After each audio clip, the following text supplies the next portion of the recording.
There we go. Thanks for coming. It's great to be here. We have a great panel. We have 3 elected officials and 2 unelected officials, so it'll be a nice conversation combining. I'm going to move this so I can see everybody's face here. So I think we're going to be a little bit similar to the previous panel, except, of course, it's going to be much more international in its focus, with the premise being that in the last couple of years, something really fundamentally changed about the world, right? Which is more than half the population of the world now lives in urban areas, something that hasn't been true before. Meaning that it is incumbent on mayors of large cities to deal with much larger populations and all the issues that go along with that. And this is to explore innovation and what can be done to address the various issues that arise as a result of increased urbanization. And so, Fernando, I'm going to start with you.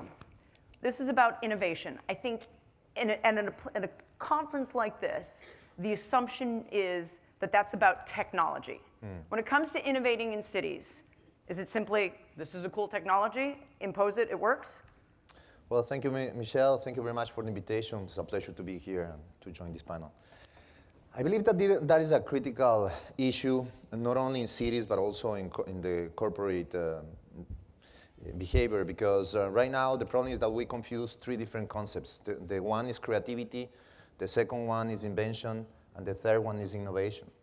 So sometimes you can have the creativity, you can have the invention, but that doesn't mean that you can be an innovative city. So we need to bring all the ideas into reality through entrepreneurship or entrepreneurial capabilities.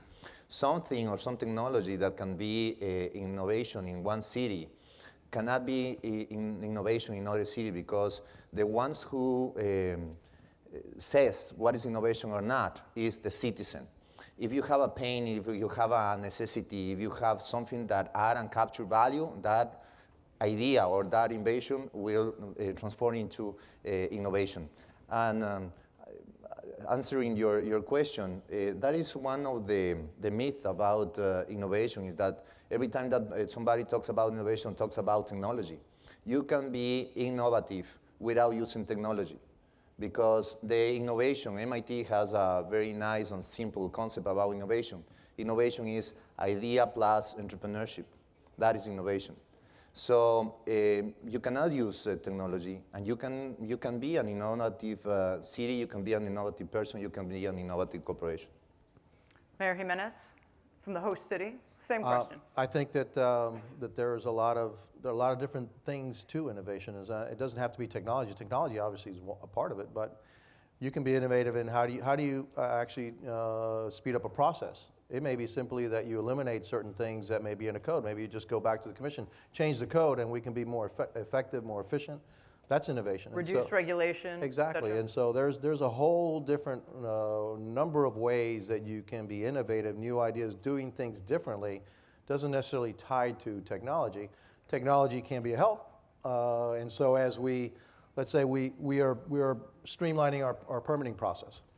We're streamlining the permitting process, but attached to that, we also want to add technology to it. So we want to make it so that instead of having to come in with a permit or an application, et cetera, you can just send it through the computer, and then all our departments can get it. The process in itself inside will be different, because we're going to be doing a different process, but the technology can help. And so it could be process, it could be technology, it can be process and technology. And so innovation comes in all different shapes and sizes. Mayor Reed?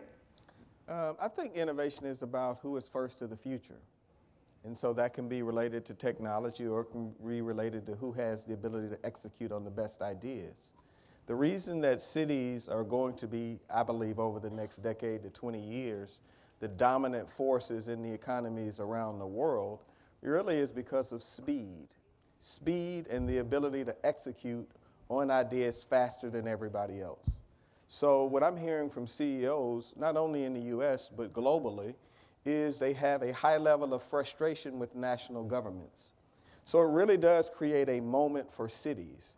And whether it's the use of technology, streamlined processes, you name it, you have the ability to get a yes or a no about your idea dealing with a mayor and a council than you do dealing with a state and certainly a national government.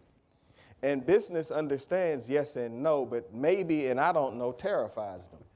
So to the extent that you're able to use technology and innovation to provide concrete data and concrete answers, your city is going to be first to the future faster.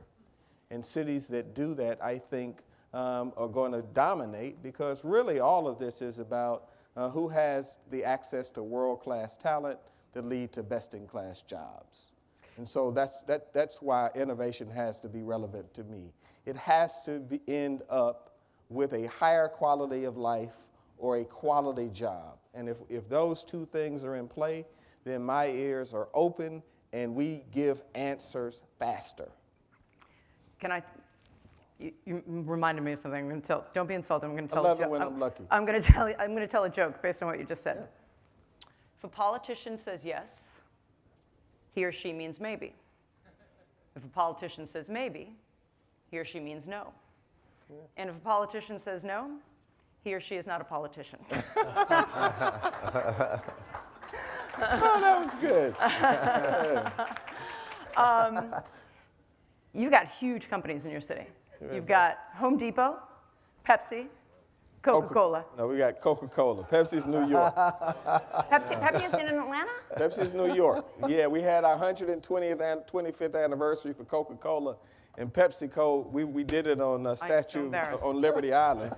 And Pepsi had a plane flying around with a Pepsi-Cola sign. So I'm pretty sure Pepsi's New York. No, you're so, of course. Oh my God. Coca-Cola and Home Depot I knew for sure, because I've been to both those places. That was very gracious, you know.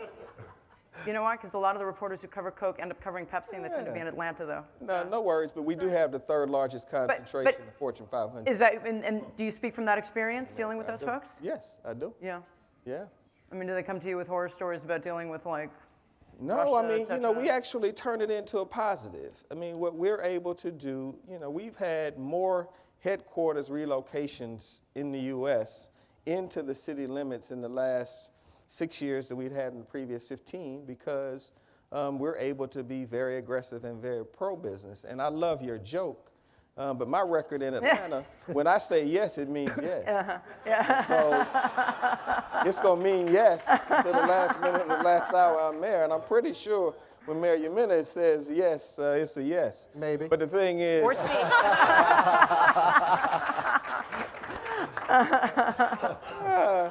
The bottom line is this, is if you're a Fortune 500 business or a startup and you need something done for your business, would you rather meet with a mayor, a strong mayor in Atlanta, and require 8 votes on the city council, or would you rather go and deal with Congress, or would you rather go and deal with the state? More and more CEOs are finding the relationship I just described to be more productive. And if you're dealing with cities in the United States of America and metros, you're dealing with 80% of GDP. If you look at where the economy comes from, so why not focus on 50 metros, which covers GDP and is far more efficient for your productivity? And, you know, you can get an order faster, which I know your folks love that. Asaf, is it the same when it comes to overseas cities compared to U.S. cities for competing, using innovation and technology, one, to deal with urbanization? And then part of that is, of course, attracting businesses to the locale in order to help you execute on all that. We are extremely far away, so it's hard to attract businesses on a global level, even if we try to become competitive. We're far away. We have, first of all, good morning, everyone. Good morning. And thank you for having me here. All the way from Tel Aviv. And if... and still awake? Still awake. if we all try to speak much slower, I might miss my flight, and then I can stay a bit longer. We can do other things together, if you want.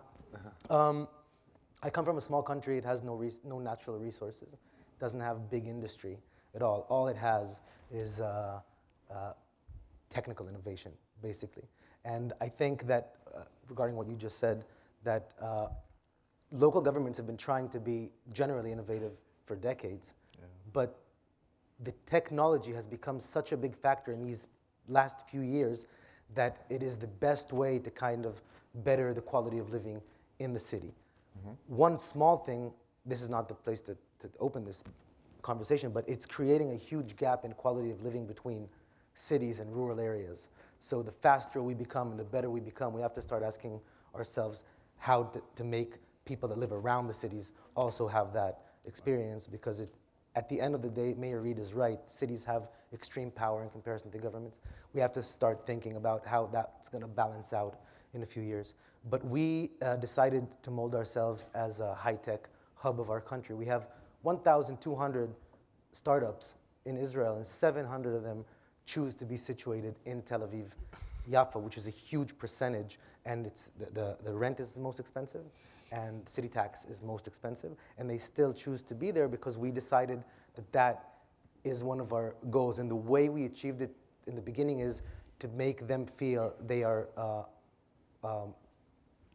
friends of the government, and to make them part of the way we make decisions. And the first thing we did is we hold an annual contest every year. It's called App to You, where we open up all of the city databases to any startup for free, as long as they use these databases to create features that better the life in the city. And some of the services people use in Tel Aviv-Yafo today were created for nonprofit reasons by our residents. We have a bicycle rental system, a sharing system, and its application on your smartphone is not a governmental application.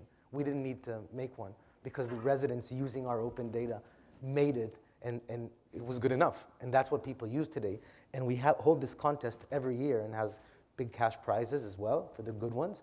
And that makes them kind of feel part of this innovation. We can't do it alone. Not all the wisdom is laid in the municipality.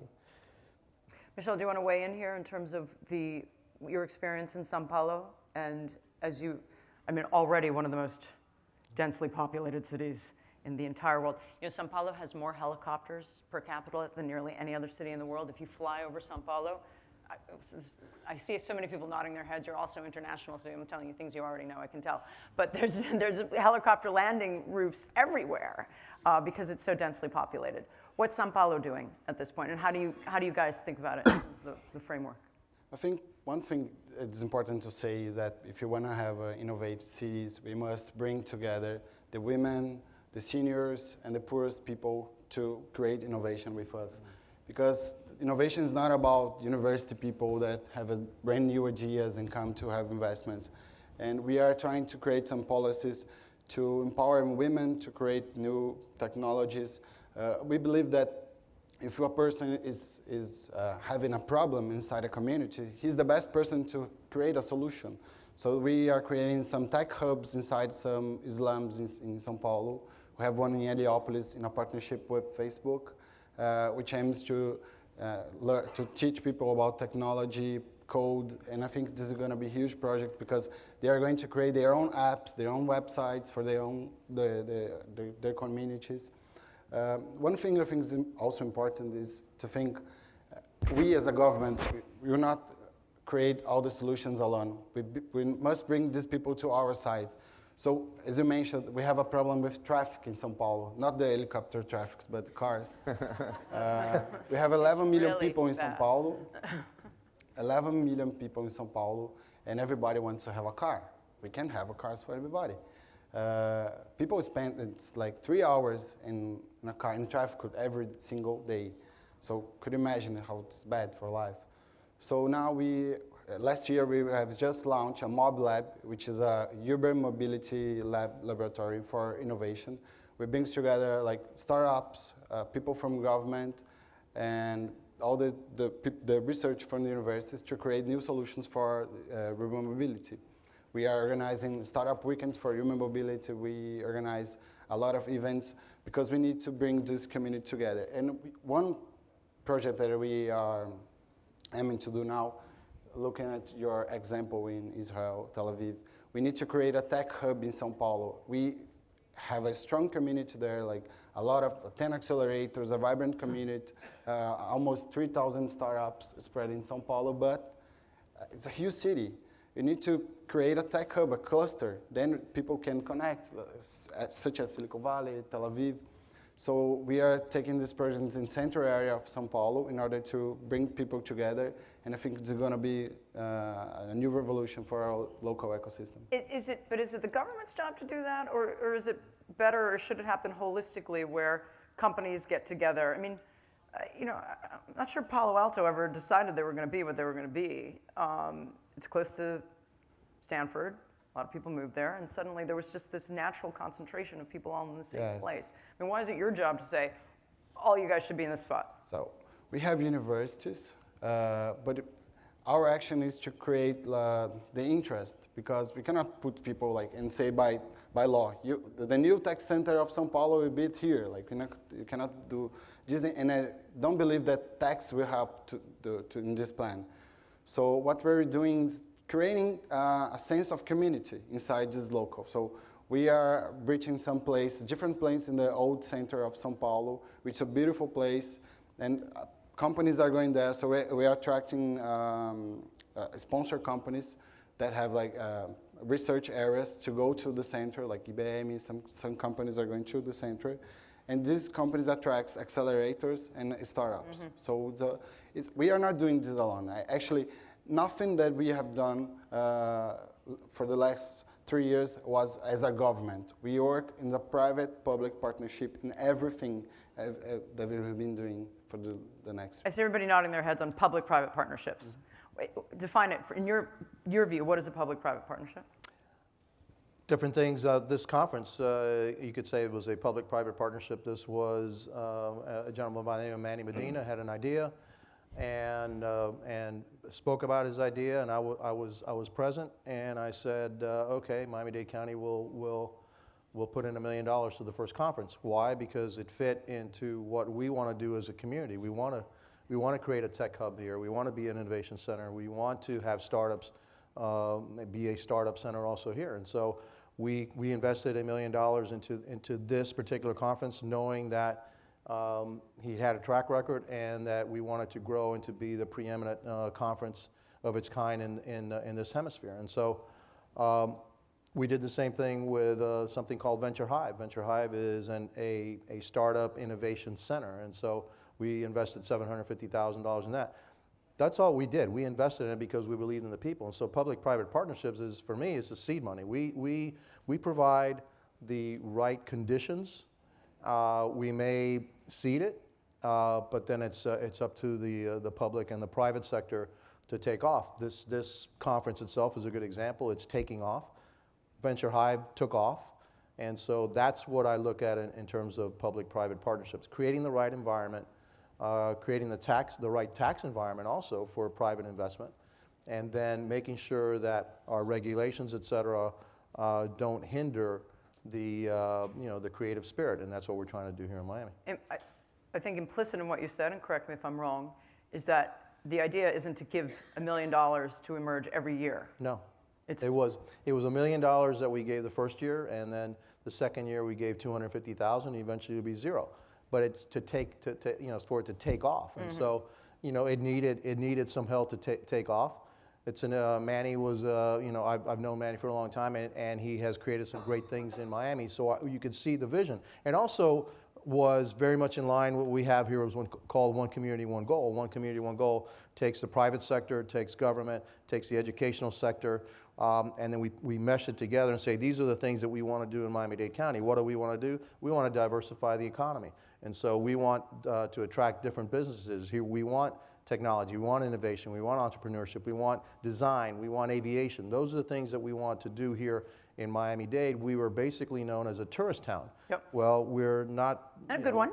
And a very good tourist town. But we want to be more and we are becoming more, because then when you're a tourist town, and maybe you're also your economy is based on construction, you go up and down with those cycles. And so in order to smooth those cycles out, you want to have a much more diverse economy.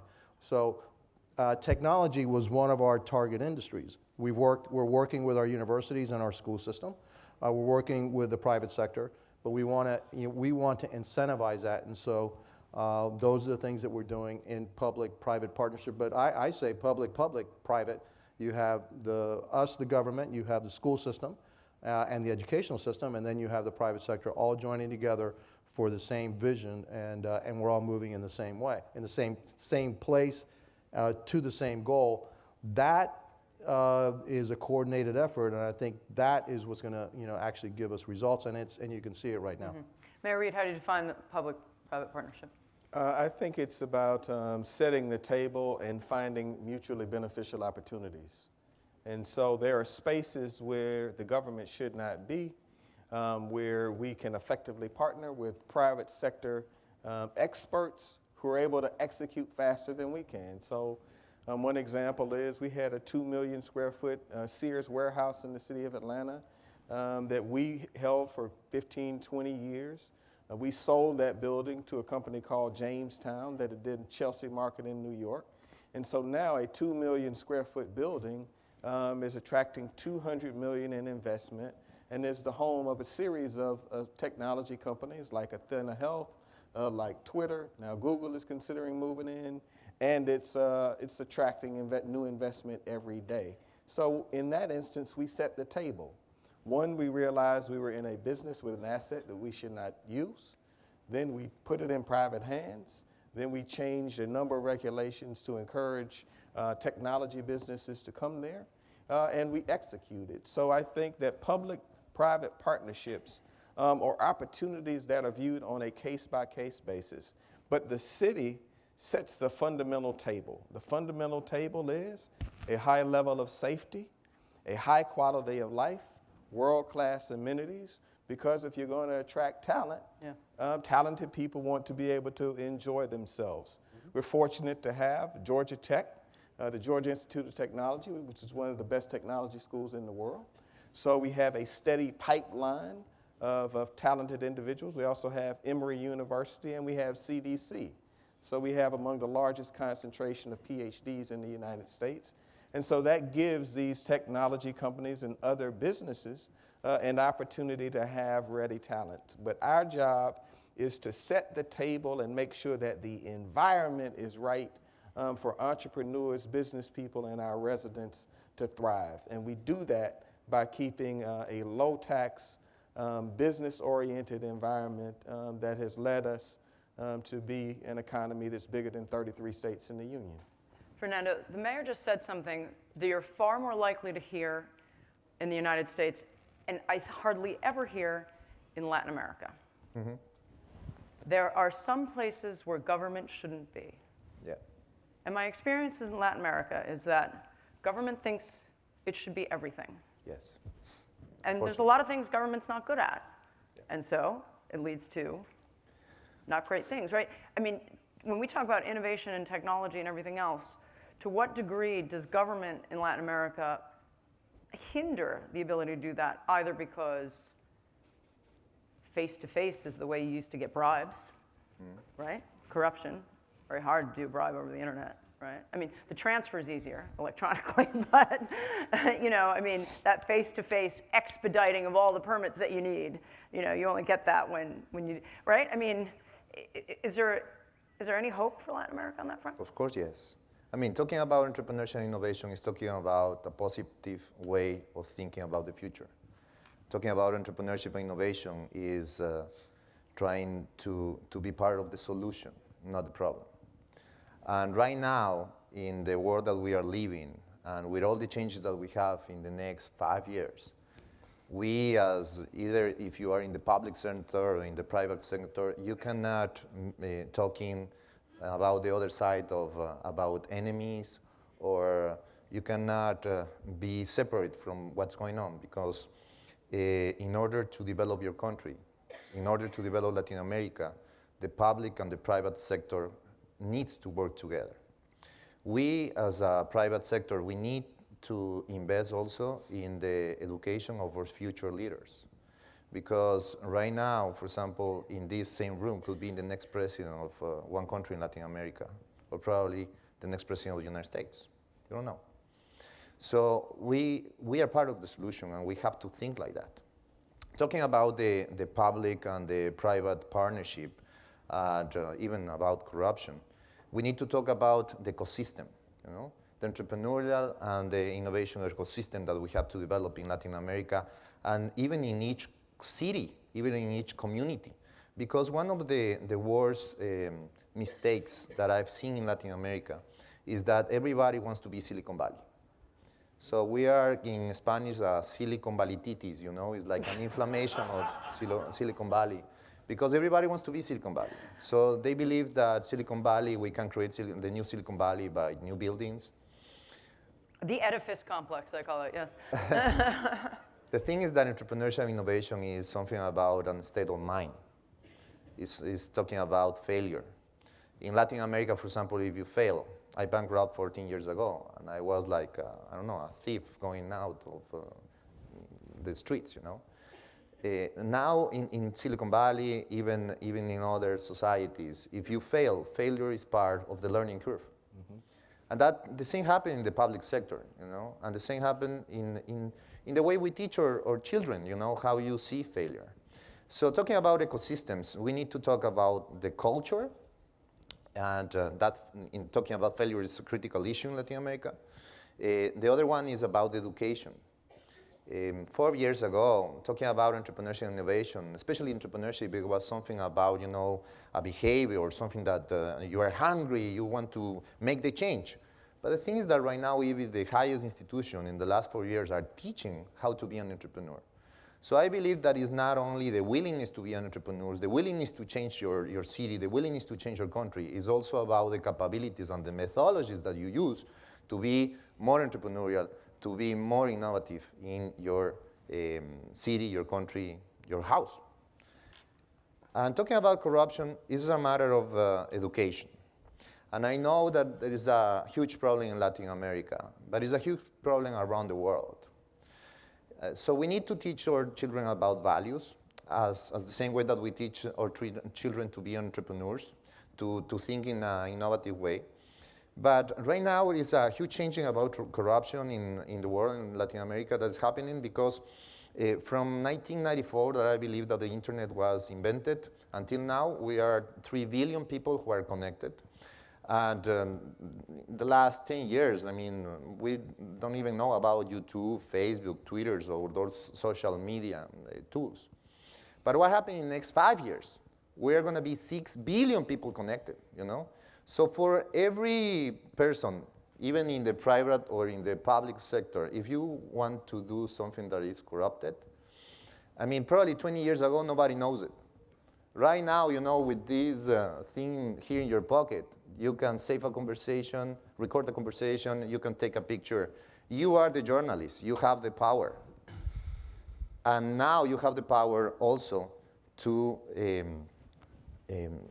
show all these kind of problems or social problems, you know. So right now, the thing that I am seeing that is happening is that the power is going to the citizen. So if we're talking about entrepreneurship, talking about innovation, probably in the past, it was only 2 or 3 people who are deciding what are the projects that are going to be the future of the city. Right now, as you said, Michelle, is a matter of what the citizen wants. And probably the idea that is going to change your city, your country, your corporation is not in the board of directors, it's not in the CEO or the vice presidents, it is in your customer. So for us, talking about the city, the idea who's going to change my city, your country, it is in a citizen. So we have to open these channels in order to hear our citizens what they want. What is the pain that they have in? Mm-hmm. Because we can be very creative, but if we don't solve a pain, that is not innovation. Michelle, being from Brazil, I want you to answer the same question in terms of... About corruption, we have been thinking a lot about it. And when we have this huge case as we have now in Brazil, what comes after is important. Can we stop for 1 second to make sure the whole audience knows there's a huge scandal involving the oil company Petrobras, yes. Where, to give you one example, a third-tier executive, upon being arrested, offered to give back, within 24 hours, $100 million.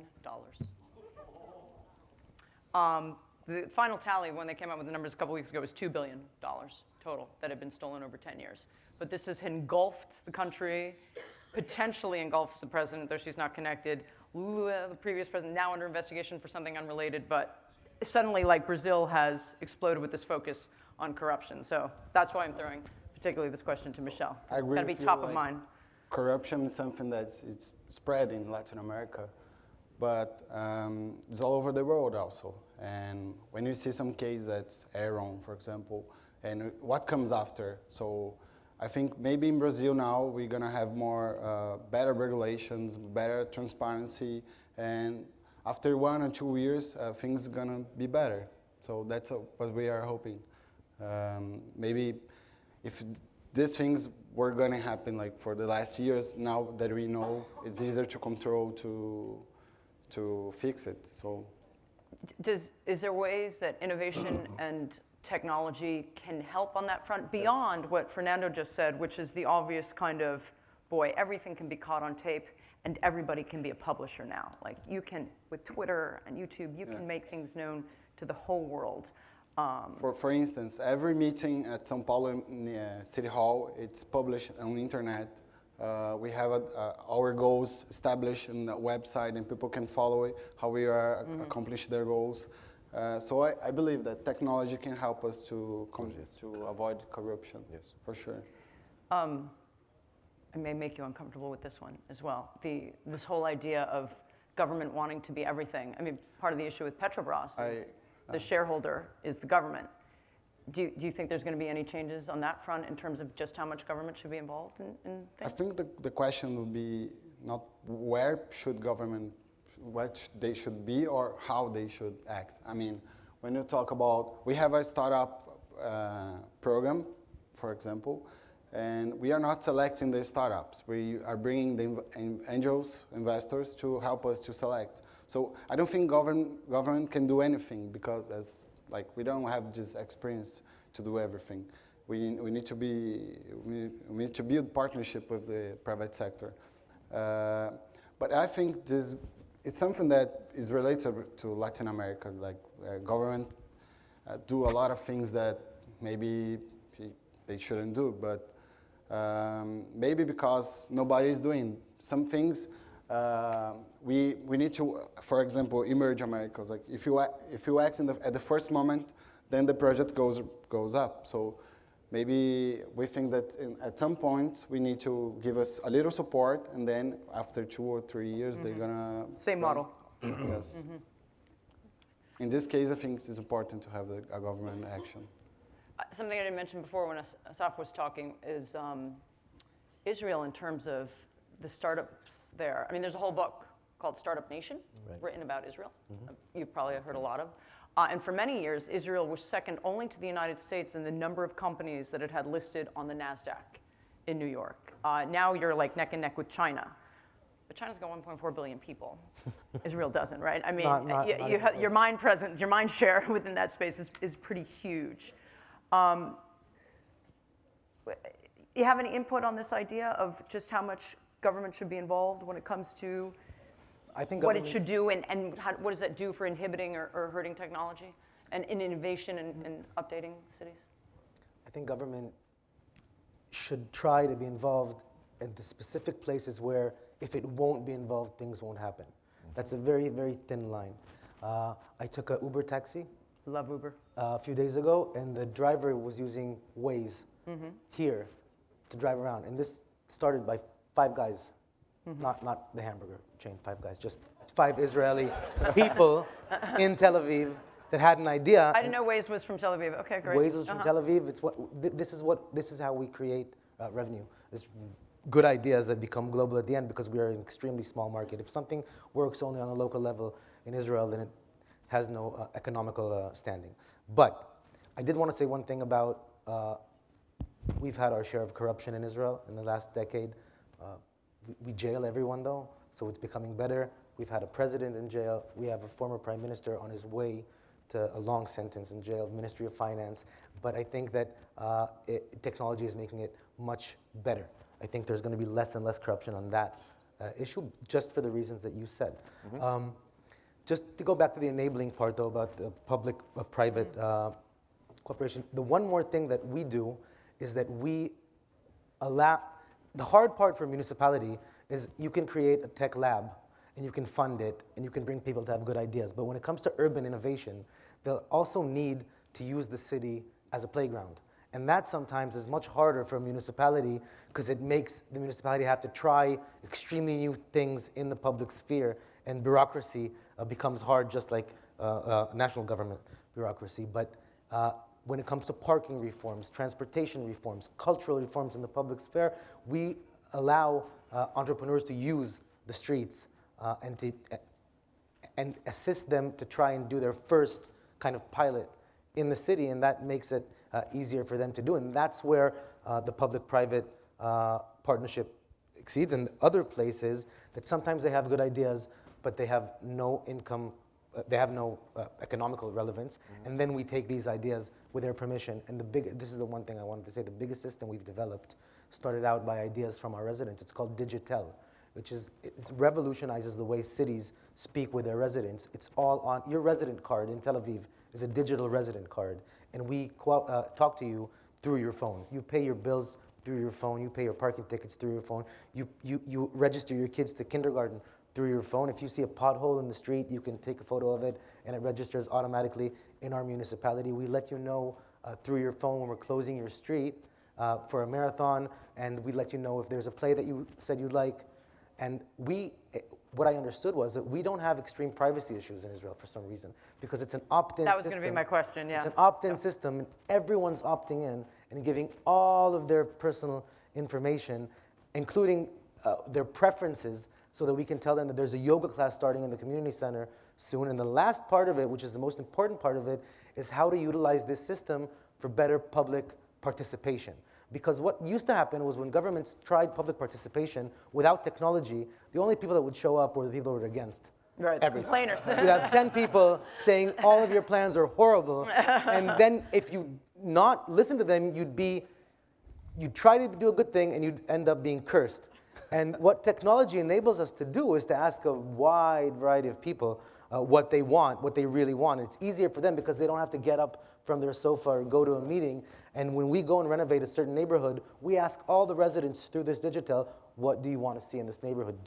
What's more important for you? Do you want new trash cans? Do you want a park? Do you need a school? And the numbers of people participating have become huge. And like every other thing, when more and more people take part, then you get better ideas and better solutions. Wow, I'm so optimistic after this conversation. So can I stay? Yeah. I can stay? Okay, good. So we're supposed to end at 12:40, according to my, am I? 12:40, right? Are we supposed to end now, or do we have more time? I'm getting conflicting messages. How much? 12:55. 50. Oh, okay. All right. I'm surprised. So Fernando, you wanted to weigh in? Yeah, just to let you be more positive about the future. Talking about the exponential technologies that we're facing, just think about what virtual reality can do for the cities. Think about what the Internet of Things, going through the Internet of Everything, can do for the cities. Think about what drones can do for the cities. In Quito, for example, we are trying to bring a drone company in order to make some tests, using the city as a playground, trying to make a corporate delivery via drones. And we use drones in the city to see building violations. We photograph the city from the sky every 2 weeks, and then you can automatically see people illegally building. I'm sorry. Yeah, that's the way to think. And talking about privacy, we cannot talk about privacy in this world. And in the next 5 years, when everybody will be connected, so that is like a personal issue.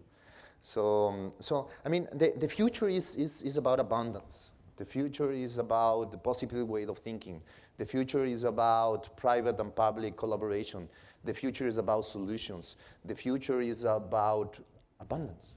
So if we believe that we're gonna miss the water, we're gonna not having different sources of energy, it's a bad day to wake up, Imagine what happened, talking about the cities, what happened with Elon Musk's announcement last week, about this electrical battery. Yeah. Some of the cities that I know in Latin America, one of the incomes that they have is electricity. So suddenly, somebody will. You're saying the tax revenue they get off supplying electricity in the grid goes to the cities. Exactly. So if people start using the grid less, they're going to have less tax revenue. And talking about, for example, my country, that our main source of income is oil. So if we don't change as a country, if we don't change as a city, I mean, we have a terrible future to think. So the people who are going to change our community or city or country are entrepreneurs, are people who are thinking in a positive way about the future, people who are trying to innovate, trying to add and capture value. So if we think in an entrepreneurial way about our future in the cities, I mean, the future is about abundance, and very good days are coming for us. I saw you guys nodding your heads. Did you get any ideas from any of these speaks? Drones over Miami anytime soon? Drones are in the future. It's inevitable. It's coming, and so they're already here. But what I noted is, especially from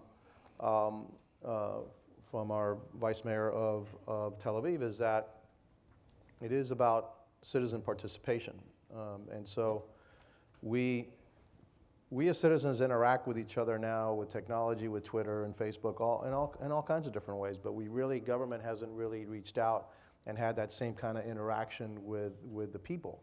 And that in Tel Aviv, it's happening. It's starting to happen here in Miami. I'm sure it's happening in Atlanta, where government now, we want to hear from the people. What is it that you want? How do you we can't be everything to you, all right? You have to help us to be a better community. And so that's where I see technology. And about your comment about why you're optimistic is nobody hears from the federal government. That's why you're optimistic. and Mayor Reed was absolutely right. It's going to happen in the cities, because we're closer to the people. We want to create a better quality of life for our children. It's personal to us. It's about our children. It's about our grandchildren. Somebody out in Washington, it doesn't really get personal, all right? And so that's why we care about our cities. That's why we want to bring new enterprises to our city. That's why we want to give our children, our grandchildren, better opportunities than what we had.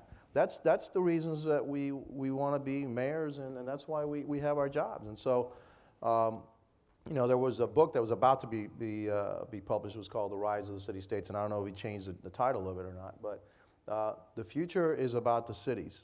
We rely, I'm sure, less and less on the federal government. We rely less and less on the state. But the federal government wants you to rely on them more and more. I don't want to so rely on hard. the federal government, because the federal government comes with all kinds of regulations and strings and everything And then they don't pay for it. that doesn't really work, all right? And so the solutions are it's one-on-one solutions, right? And so we want to come here. How can you help us? And these are problems that are one-on-one. There's no overriding great solution to any problem. And so as mayors and as city folks, we see those every day. And we touch the life of every citizen every single day. We pick up their garbage. We protect them with fire and police. We clean their streets. We run the traffic lights, the airports, the seaports. Every day, people, we touch, people. But yet, interestingly enough, when you ask everybody here in Miami, hey, who's the president? They all know who the president is.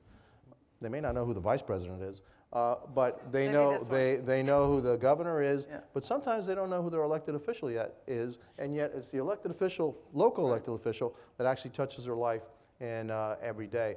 What we need to do, and I think what Tel Aviv is doing very well, is how do we connect with our folks, and how do our folks connect with us so that they understand what it is that we're trying to do, and also what it is that they want us to do. All right, and that's where technology is really going to help us out, because we haven't had, and somebody else mentioned that when you have a public hearing, the people that usually come out are the people that are against whatever it is that you're trying to do. Yep. Mm-hmm. Exactly. And so what does the elected officials see? Oh, they see, we got 50 people in front of us, and they're all against it. Yet, when you really go out, they're fine. All right. Mm-hmm. If Mayor Reed said tomorrow that Coca-Cola is the greatest thing on earth, 10% of his people, which are Pepsi Cola drinkers, will be against it, and they'll come out. No, Pepsi's better, even though he's headquartered to Coke, and so that's just the dynamics of things. And so technology, the world is changing at a pace, at an ever increasing pace. And I tell people, I see this as 1903. 1903, first airplane flew, and cars were just starting to come out. Everybody was riding around in buggies and on their horses, and a lot of people didn't see that the world was about to change in a very dramatic way.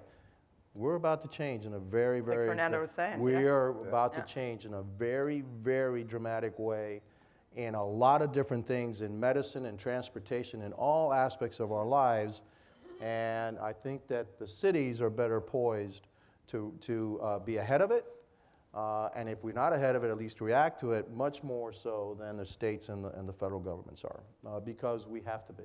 If not, we're going to fall behind, and our citizens are going to suffer. Mayor, as I was listening to the deputy mayor of Tel Aviv talk about all of these things that they were doing, how do you pay for it all?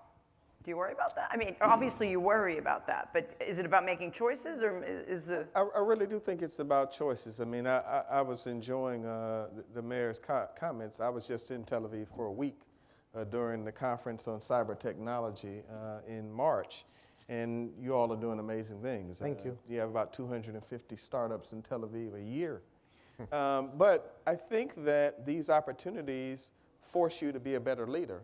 And candidly, most of them will be partnerships with private sector businesses. And so as a leader, what you have to do is have a clear line of decisions and judgment and advisors to tell you what's real and what's fake.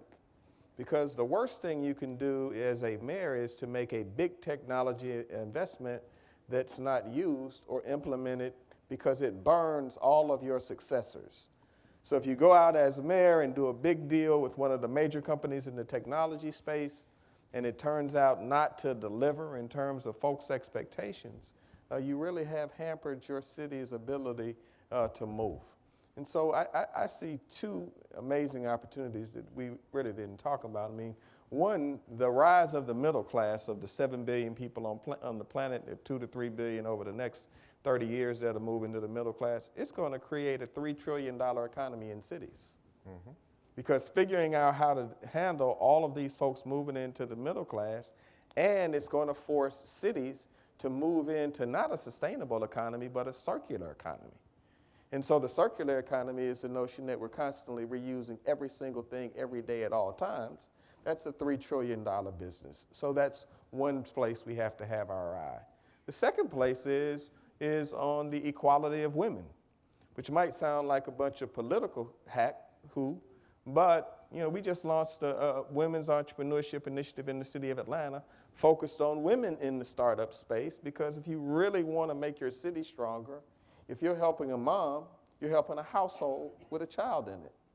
And so I think cities that, one, lead in this area around the circular economy, around the business of making cities efficient, and really do focus in on making sure that you have a more fair city, will be the cities that thrive. Because to the extent that you really empower, I think this is going to be the century of women. And to the extent that women are empowered, all of the economies in cities around the world are going to be healthier, and our families are going to be healthier.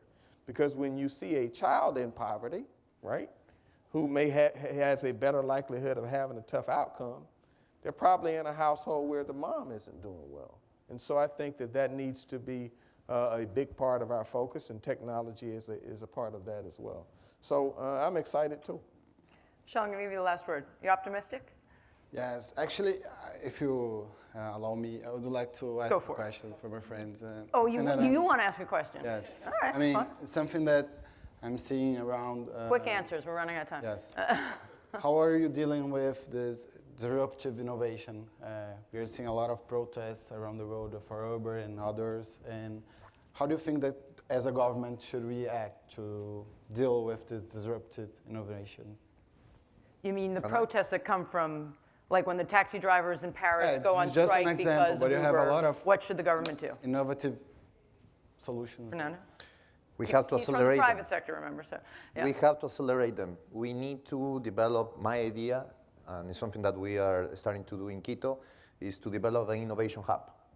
So we need to bring those people who are talking about disruptive innovation to our city, to our community, in order to teach our children, in order to teach our leaders about what are the consequences not to admit those disruptive technologies in our society. So for me, it is an issue of education. For me, it's an issue of awareness. And for me, it's also an issue of the entrepreneurial capabilities that we can develop in our society in order to make these things faster. And the last thing is that we need to lose how afraid we are about failure. We need to fail faster. We need to fail forward. We need to fail in order to learn. And that is something that our public and private people in our community has to know. So you cannot fight against those trends. We need to be part of that trend. Anybody else want to jump in on that? Or, Yeah, I mean, I think cities are going to have to play a better, more bold role in training people who are pushed out by technology. That's going to be a permanent space that we have to be in. And to the extent that we use technology as a part of that training, I think it's going to be transformational. But it is the fear of having worked in a trade for a very long time and then losing that ability that causes people to become destabilized. So the government has to be forceful in that space so that folks know, one, we really do care, and that care is backed up by real opportunity, and that it directs people to the sectors where there's a brighter future. You know, Uber, I think, is so emblematic of this question, right? I don't know how much you follow. I follow Uber protests all over the world as part of my job, and there are many. And Paris, for example, taxi drivers have gone on strike multiple times. And you know why they went on strike? The city of Paris passed a regulation that if you called an Uber car, couldn't pick you up for 15 minutes, even if it was right around the corner. You know why they were protesting? They wanted it to be half an hour. So, I mean... we're fighting Uber wars right here. Yeah, tell me about it. Absolutely. I mean, the vested interests are the cab drivers who don't want to give up what has potentially been a monopoly. And they've had a pretty strong political influence, and so we're trying to pass regulations now. Actually, you know, anybody who took Uber, I've tried it. Uber? Yes. Took You a all bunch broke here. the law. Thank you very much. So here, I broke the law? Yes, you did. In Miami, not you didn't. You didn't do it, but in Miami, Uber's here. The genie, we're never going to put that genie back in the bottle, but we've been fighting the taxi cab industry, the same issues, because they feel that you know, they have a vested interest, et cetera, and that Uber is going to drive them out. I've been fighting to legalize it and to put some regulations, but not much, so that, you know, Uber can exist. Uber is here and will remain here. We're not going to put the genie back in the bottle, and we need to face the facts that it's here. Unfortunately, they do have political influence, and unfortunately, we haven't been able to get this passed, but we will, and our commission will eventually see the logic in allowing it for so many reasons, because it gives us a different mobility option, actually makes it safer. I mean, if Uber was around when I had my children were teenagers, I would have never let them drive. I would have basically said, okay, Uber's taking you here, taking you there, and everything else, for safety reasons. And you know exactly where they went? And we know exactly where they are. And so to go back on the change of innovation is something that the Mayor Reed was talking about. We have to, as mayors, think about what we're going to do about folks that are going to be displaced by technology. And actually, it's going to, again, accelerate. And so we have to find the places, and we have to have the programs in place so that you can be re-educated to do something else.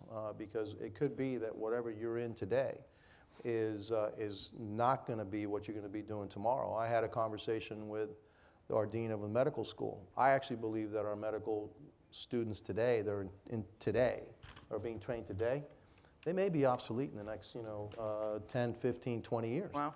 The way, in terms of the way the traditional medicine is going to actually be rendered in the future. And so our schools need to know that, hey, what will medicine look like? What will transportation look like in the next 10, 15 years? And the change of the rate of change is happening faster and faster and faster. You've got to be ahead of it. We have to have programs in place so that we retrain our people, because, to have a job is the best way out of poverty. Yep. And so we want to embrace technology. We want to embrace change, but we also have to be cognizant of the fact of what the social issues and the societal issues that can be created by this accelerating change of pace of change. And so, again, I think it'll be a lot to the mayors that will have to deal with that issue on a more and more constant basis. But I see the world changing at an ever faster rate, and I see these kinds of challenges happening at a ever faster rate. Uber is a great example. It is. It's challenging a system that's been in place here for 50 years. We have probably 30,000 taxi cab drivers. They're looking out for their well-being, but the well-being of the community as a whole is that application, that way, that mode of transportation is the future. We need to adapt to it. I tell you, folks are Gentlemen. talking about Uber. I mean, you just wait until we have the wars around autonomous vehicles. That's Just exactly imagine right. if Uber Robots. replaced their drivers with autonomous vehicles. I can't And wait. then the folks who drive the Uber would be like the taxi cab. Artificial intelligence. Guys, gentlemen, thank you so much. This has been a really great conversation. you, Really Michelle. appreciate it.